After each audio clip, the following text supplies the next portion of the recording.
তাইলে একটা ছেলেই বুঝো, আলাদা বুঝো।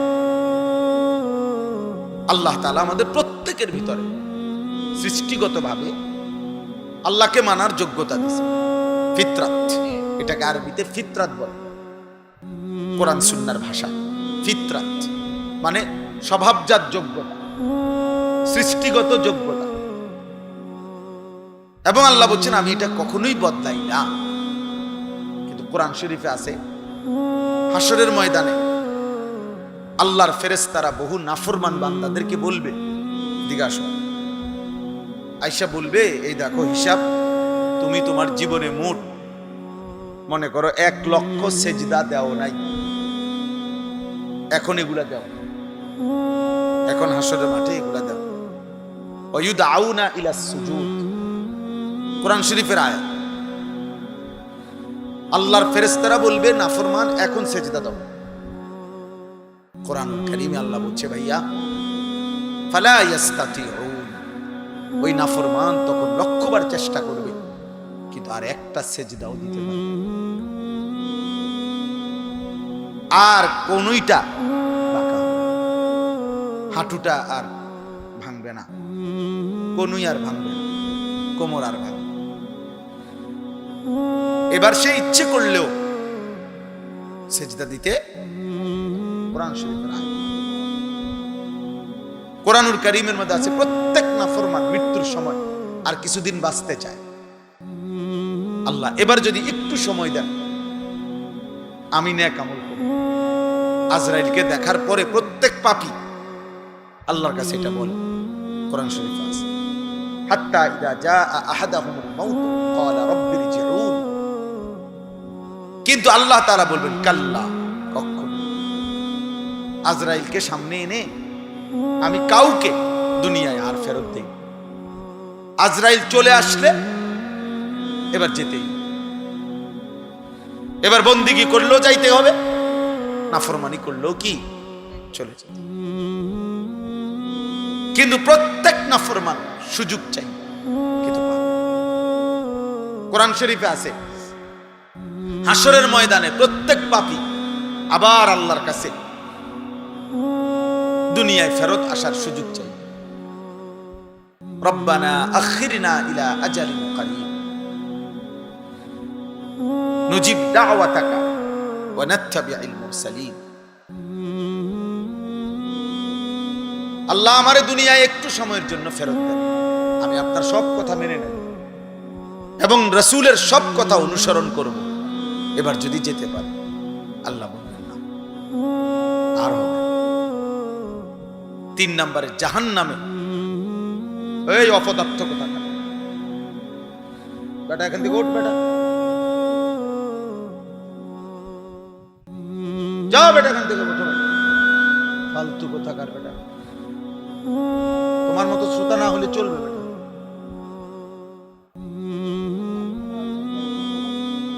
আমি তো এটা নির্বাচনী জনসভা নি যে আমার ভোট দরকার, বলো ভাই এটা কি জনসভা কোনো? তো আমি বেশি লোক আর কম লোক দিয়ে আমার সমস্যা কি? কতবার অনুরোধ করছে বলেন, সুন্দরভাবে ভদ্রভাবে বলা হয়েছে কিনা বলো? আমি বললাম, আমার আগে আমার ছোট ভাই বলল, গাদ্দার মনে করে যে মনে করে আমার যেটা মনে করে আপনি কিতা, এটা সাংঘাতিক বিষয়, আপনারা জানেন না। 12, 14, 16 বছরের ছেলে যদি এরকম হয় যে মা বাবা আলেম ওলামা ধর্ম ইসলাম কোরআন কিচ্ছু আমি মানি না, কিসের আল্লাহর বিধান বেটা, কিসের নবীর বিধান, তো বেটা আমার যেটা মন চায় আমি এটা করি। খোদার কসম আল্লাহ কোরআনে বলছে ওই রকম জীবন জন্তু জানোয়ারের জীবন। জানো না তুমি, ওই জীবন ইনসানের জীবন না, মানুষের জীবন না। যে জীবন কাউকে মানে না, কিসের আল্লাহ? যে 5 ওয়াক্ত নামাজ প্রতিদিন ছেড়ে দেয় সে কারে বুড়ো আঙ্গুল দেখায়? মেম্বার রে, মেম্বার চেয়ারম্যান রে মনে করে। তাহলে আপনি কি হেরে ছোটখাটো গাদ্দার মনে করেন? এ কি ছোটখাটো বেয়াদব? যেন বেনামাদির চাইতে শ্রেষ্ঠ কোনো বেয়াদব নেই। বেনামাজির চাইতে নিকৃষ্ট কোনো বেয়াদব, বেনামাজির চাইতে নিচু কোনো মানুষ হয় না। কারণ সে সরাসরি বুড়ো আঙ্গুল দেখায় কাকে? এর চাইতে বড় কে? আল্লাহর চাইতে বড় কে? তো সে আল্লাহকেই কোনো পাত্তা দেয় না। এজন্য এটা সবসময় মনে রাখতে হবে, যার কপালে সেজদা নাই, এজন্য আল্লাহ তাআলা কি পরিমাণ গোসা হইছেন, সেজদা দিতে দেরি করছে কেন? আল্লাহ বলছে তুই শয়তান আজকের থেকে। ইবলিসকে বলে নাই? কি জন্য বলছে বলেন, সবাই বলেন। ইবলিস সেজদা দেয়, আজকের থেকে শয়তান।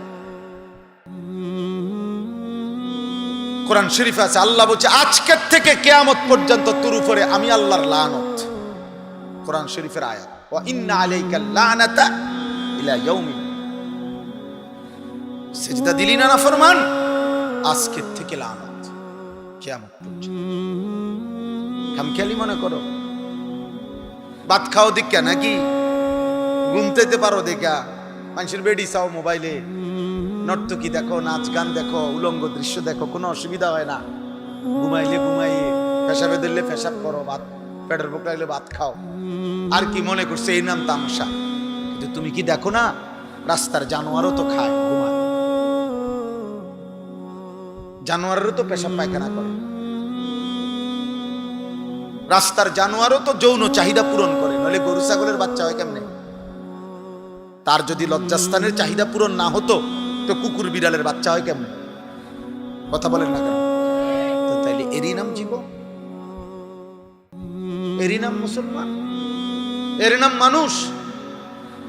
এ শুধু ভাত খাই আর ঘুম যাই আর পেশাব পায়খানা করি আর নারী দেখি, ছবি দেখি, উলঙ্গ দৃশ্য দেখি, নাচ গান, নাটক, সিনেমা, নর্তকী, জিনা, ব্যভিচার, মদ, জুয়া, এরই নাম জীবন? বলো ভাইয়া,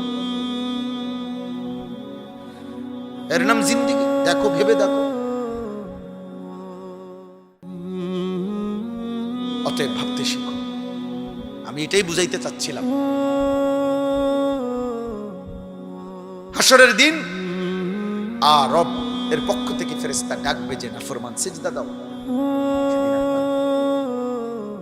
আজকে তো যোগ্যতা আছে, আজকে আমাদের কোনই ভাঙে, কোমর বাঁকা হয়, হাঁটু বাঁকা হয়, কেন? সেজদার জন্য, রুকুর জন্য। নাই তো শুধু ভাত খাওয়াইতে দেওয়ার উদ্দেশ্য হইলে গরুর মতো এক সাইডে রাখলে তো চলতো। গরু এভাবে থাকিয়েই তো তার দুনিয়া ভোগ করে, করে না? অথচ আমরা একজন মানুষ, পৃথিবীতে 4 রকমের আল্লাহর মাখলুক। কিছু দাঁড়িয়ে আছে, কিছু উপর হয়ে আছে, কিছু বসা আছে, কিছু শুয়ে আছে। আর মানুষই একমাত্র ব্যতিক্রম, জামিউল খালায়েক। মানুষ হলো আল্লাহর সমস্ত সৃষ্টির সব অংশ আল্লাহ তাআলা একা মানুষের মধ্যে পূর্ণ দিয়েছে।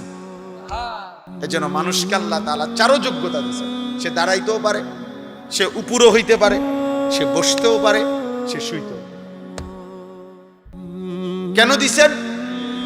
কেন? ভাত খাওয়ার জন্য শুধু? খানা, দুনিয়া ভোগ করা? তো এগুলো তো এক একটা সৃষ্টি এক হালাতে থাকতেই দুনিয়া ভোগ করে, কারণ আমাদের চাইতে বেশি ভোগ করে।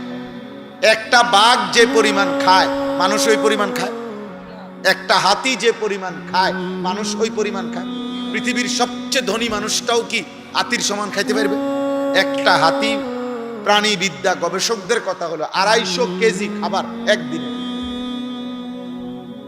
90 লিটার পানি পান করে একদিনে।